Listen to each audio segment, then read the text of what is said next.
नमस्कार, मी डॉक्टर आनंद जगन्नाथ पेडणेकर. सोन्यामधली महत्त्वाची बाब मी तुम्हाला सांगतो.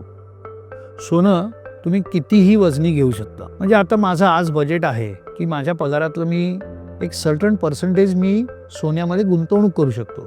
तर सोन्यामध्ये काय आहे, तुम्ही 100 मिलीग्रॅम, 200 मिलीग्रॅम, 5 ग्रॅम, अर्धा ग्रॅम, 10 ग्रॅम, अगदी म्हणजे 2000 रुपयापासून तुम्ही सोन्यामध्ये गुंतवणूक करू शकता की नाही.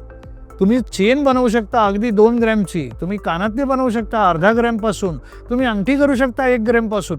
म्हणजे काय, तर तुम्ही तुमचा दागिना जसा हवा, ज्या वजनामध्ये हवा त्या वजनामध्ये उपलब्ध करू शकता. सगळ्यात महत्त्वाचं काय, 2 वर्षापूर्वी, 6 महिन्यापूर्वी, वर्षभरापूर्वी इन्व्हेस्ट केलेलं सोन्याच्या किमतीला, फॉर एक्झाम्पल आत्ता हा 90,000चा भाव आहे ना, 2 महिन्यापूर्वी तो 75,000 रुपये होता.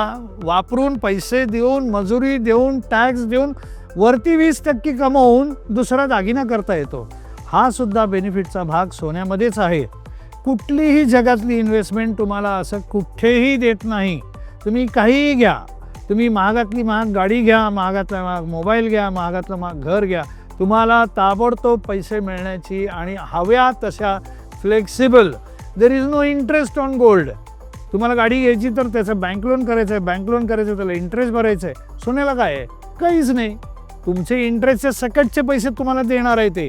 काही ठिकाणी तर हल्ली मी वाचतो 1980 साली जर मारुतीची गाडी घेतली नसती आणि तिकडं सोनं घेतलं असतं 100 ग्रॅम, तर आज त्याच्यामध्ये हेलिकॉप्टर विकत घ्यायला आलं असतं. असं पण काही जोक्स येतात, पण ते फॅक्ट आहे. They are not jokes. It is something that you can invest. Please invest in gold.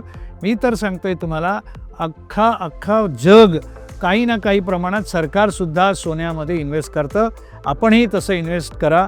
तुम्ही सध्या सन्माननीय मोदी साहेबसुद्धा म्हणताना ऐकता की सोन्यामधली आम्ही इन्व्हेस्टमेंट घेतली, आम्ही परदेशात आमची सोन्याची इन्व्हेस्टमेंट होती. म्हणजे सरकारसुद्धा आता सगळं पैसा सोन्यामध्ये घालायला लागलं. म्हणजे त्यांनाही हे कळतं आहे की कागदी करन्सीपेक्षा गोल्ड करन्सी ही कायम तुम्हाला फायदा देणारी आहे. Please invest in gold.